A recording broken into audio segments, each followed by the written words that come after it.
ज्ञानेश्वरीची अविटगोडी चाखू इच्छिणाऱ्या सर्व श्रोत्यांना आमचा नमस्कार.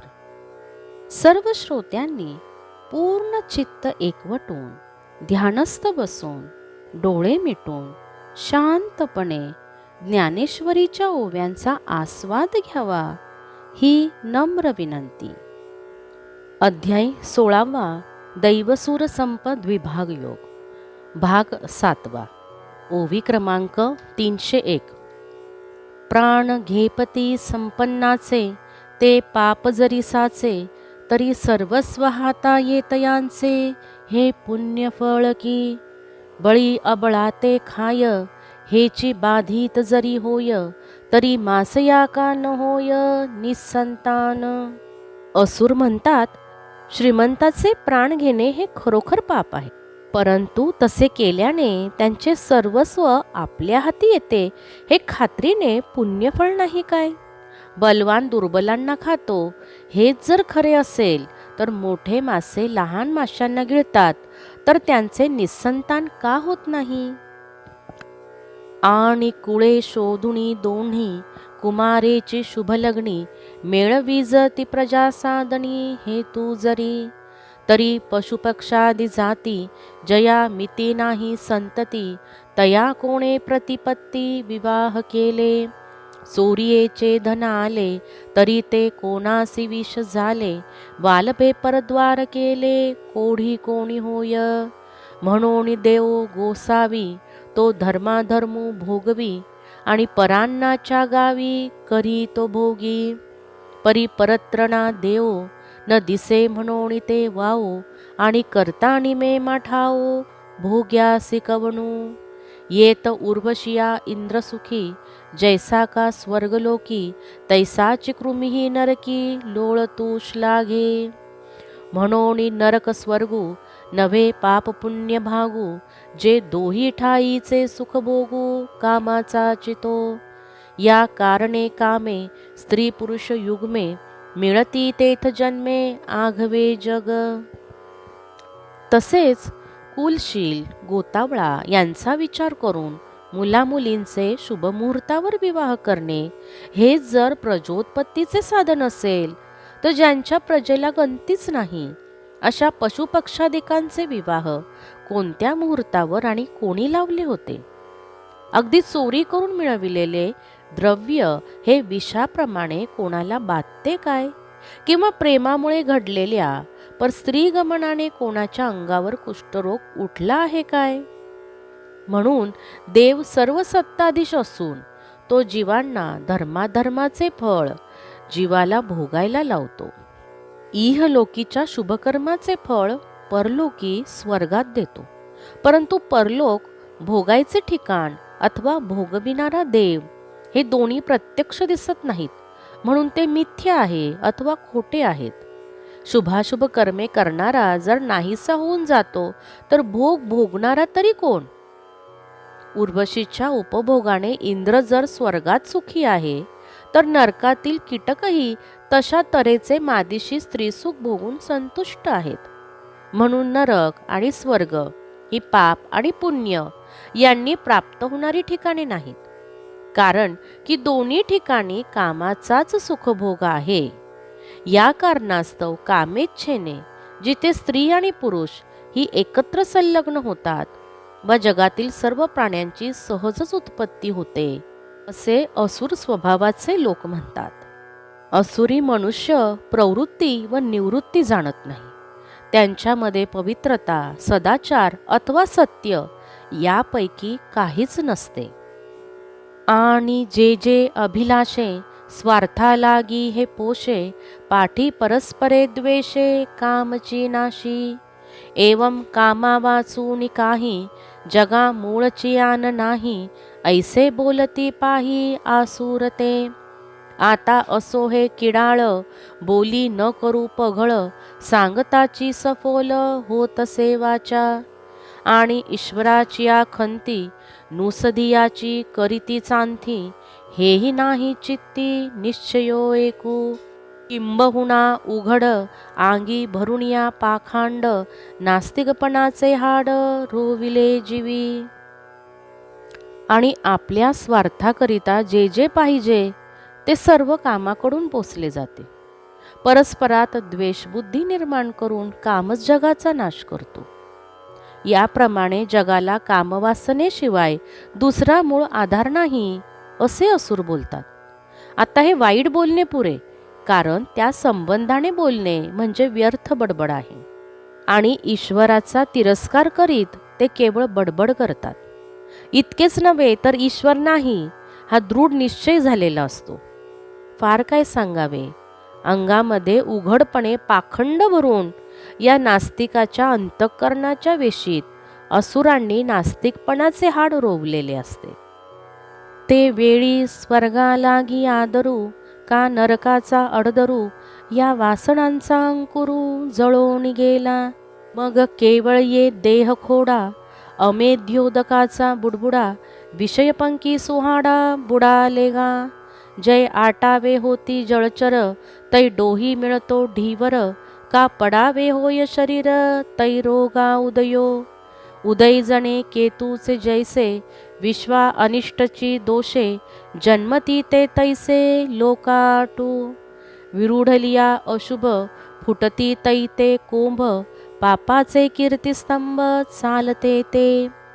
आणि मागाम पुढे जाळणे, वाचून आगी काही नेणे, तैसे विरुची एक करणे भलते या. परी तेची गा करणे, आदरिती संभ्रमे जेणे, तो आई कपारता म्हणे श्रीनिवासू.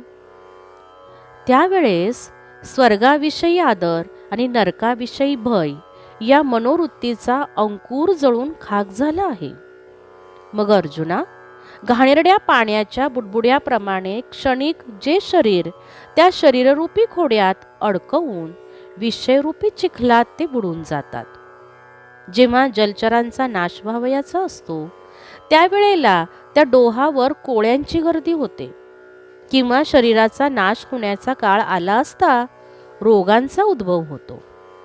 जगाचे अनिष्ट होण्याकरताच धूमकेतूचा जसा उदय होतो, त्याप्रमाणे आसुरी संपत्तीच्या लोकांचा उदय किंवा भरणा म्हणजे लोकक्षयाचेच लक्षण होय. अमंगलाचे बीज रुजल्यावर त्याला जे कोंब फुटतात ते हे आसुरी लोक आहेत. हे आसुरी लोक पापाचे चालते बोलते विजयस्तंभच आहेत. आणि आग एकदा जाळू पळू लागली म्हणजे मागे पुढे जे सापडेल त्याला जाळीत सुटते. तशी यांची कोणतीही कृती म्हणजे नीतीविरुद्ध वर्तन करू नये तेच करायचे. परंतु तेच आचरट आचरण कशा तयारीने होत असते ते अर्जुना तू आता ऐक. तरी जाळ पाणीये न भरे, आगी इंधन न पुरे, तया दुर्भराचिये दुरे भुकाळू जो. तया कामाचा ओलावा, जीवी धरुणी पांडवा, दंभमानाचा मेळावा मेळविती. मातलिया कुंजरा, आगळी झाली मदिरा, तैसा मदाचा ताठा तव जरा चढतांगी. आणि आग्रहा तोची ठावो, वरी मोढया ऐसा सावावो, मग काय मानू निर्वाहो निश्चयाचा. जिही परोपतापू घडे, परावा जीव रगडे, तिही कर्मी होऊनी गाढे जन्मवृत्ती. अरे, जाळे कधीही पाण्याने भरले जात नाही, अग्नीला लाकडे पुरेशी होत नाहीत.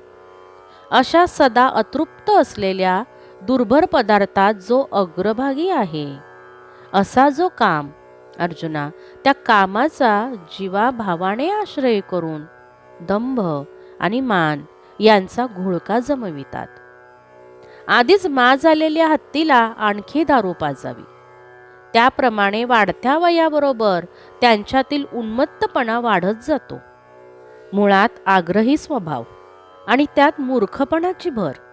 मग अशा स्थितीत होणाऱ्या दुराग्रही निश्चयाचे वर्णन कोठवर करावे. ज्या कर्मामुळे दुसऱ्याला पीडा होईल आणि त्याच्या जीवाला धोका पोहोचेल अशा कर्माविषयी ज्यांची जन्मजात प्रवृत्ती असते. मग आपुले केले फोकारिती आणि जगाते धिक्कारिती, दाही दिशी पसरिती स्पृहा जाळ. ऐसे निगा आटोपे, थोरिये आणि ती पापे, धर्मधेनु खुरपे सुटले जैसे. याची एका आयती तयाची या कर्म प्रवृत्ती, आणि जिनियाही परवती वाहती चिंता.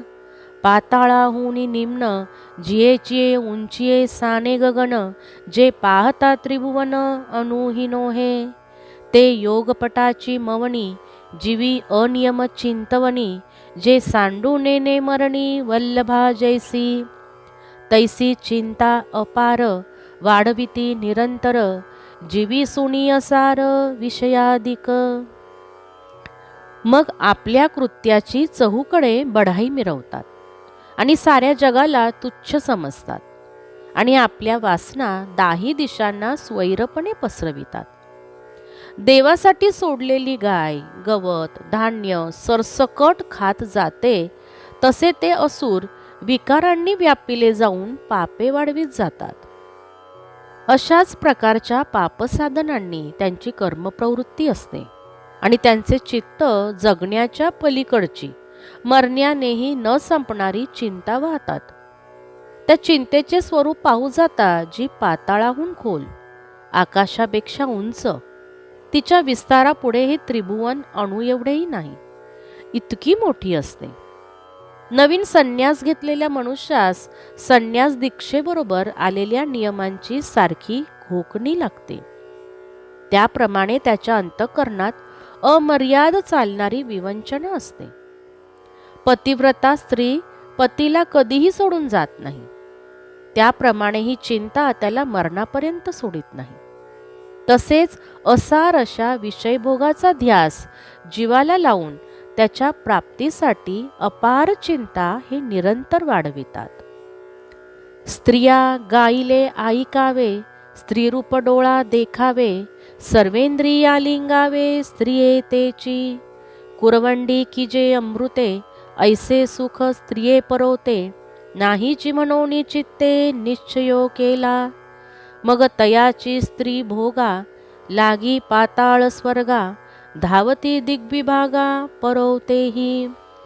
आमिष कवळू थोरी आशा, न विचारिता गिळी मासा, तैसे की जे विषयाखा तयासिगा. वांछित तव न पवती, मग कोरडीयेची आशेची संतती, वाढवू वाढवू होती कोशकिडे. आणि पसरिला अभिलाषू, अपूर्ण होय तोची द्वेषू, एवं कामक्रोधाहुनी अधिकू पुरुषार्थू नाही. स्त्रियांचे गाणे ऐकावे, त्यांचे सौंदर्य डोळ्यांनी निरखावे, आणि सर्वेंद्रियांनी स्त्रीलाच आलिंगन द्यावे. ज्या सुखावरून अमृत ओवाळून टाकावे, अशा स्त्रीभोगाशिवाय अन्य सुखच नाही, असा त्यांचा निश्चय झालेला असतो. मग त्या स्त्रीचा भोग घेण्यासाठी स्वर्ग पाताळ दाही दिशांच्या पलीकडे धावण्याची त्यांची तयारी असते. मोठ्या आशेने गळाला लावलेले आमिष विचार न करता मासा गिळून टाकतो आणि नाश पावतो. तशी विषयाची आशा या जीवांची स्थिती करते. त्यांना इच्छित विषय तर कधी प्राप्त होत नाहीतच, पण केवळ मग कोरड्या आशेपासून आशा वाढवीत वाढवीत ते कोशकिडे होतात, आणि केलेली इच्छा पूर्ण झाली नाही की तिला द्वेषाचे स्वरूप प्राप्त होते. तसेच काम आणि क्रोध याशिवाय कोणताही दुसरा पुरुषार्थ त्याच्या पदरात पडत नाही. दिहा खोलणे रात्री जागोवा, ठाणा तरिया जैसा पांडवा, अहोरात्रीही विसावा भेटे चिना. तैसे उंचवणी लोटिले कामे, नेहटती क्रोधाची ढेमे, तरी रागद्वेष प्रेमे न मातिकेही. तेवीची जीवीच्या हावा, विषय वासनांचा मेळावा, केला तरी तो भोगावा अर्थे किना. म्हणोनी भोगावया जोगा, पुरता अर्थू पैगा, आनावया जगा झोंबती सैरा. एका ते साधुनी मारिती, एकाचे सर्वस्व हरिती, एका लागी उभारिती अपाय यंत्रे.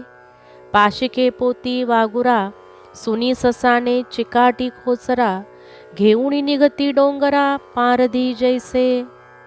अर्जुना, ठाण्यावरचा पहारेकरी दिवसा मालकाची चाकरी आणि रात्री पहारा करतो.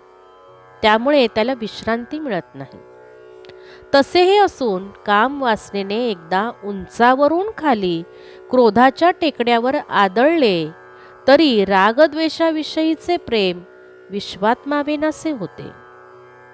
त्याचप्रमाणे मनात वाटेल तेवढे विषयभोगाचे मनोरथ जुळविले तरी ते भोगण्याकरिता द्रव्य पाहिजे ना.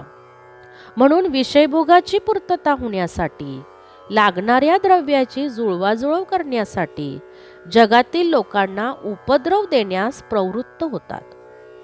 त्याकरिता ते एखाद्याला संधी साधून मारतात, एकाचे सर्वस्व लुटतात किंवा एखाद्याच्या घातासाठी अघोरी मंत्रासारखे उपाय योजतात.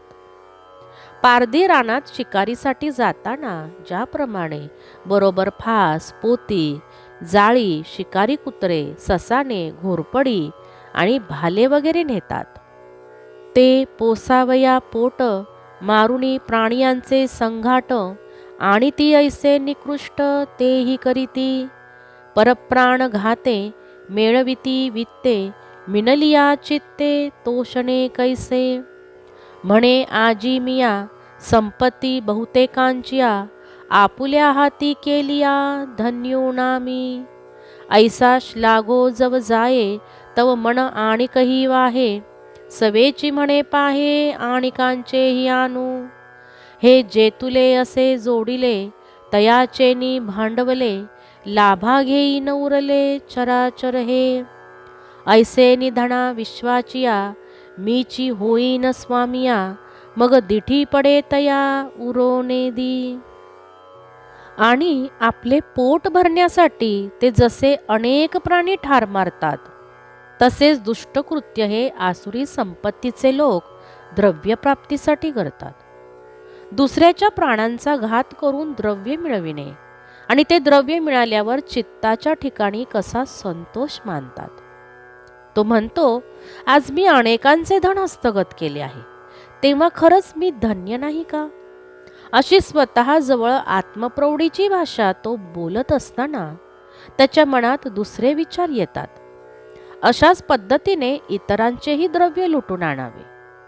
आजवर जेवढे मिळविले आहे त्या भांडवलावर उरलेले स्थावर जंगम जगत फायद्यात प्राप्त करून घेईल असे त्यांना वाटते. येथपर्यंत 350 ओव्या समाप्त झाल्या आहेत. यापुढील ओव्या आपण अध्याय 16 आणि भाग 8 यामध्ये पाहणार आहोत. राम कृष्ण हरी. राम कृष्ण हरी.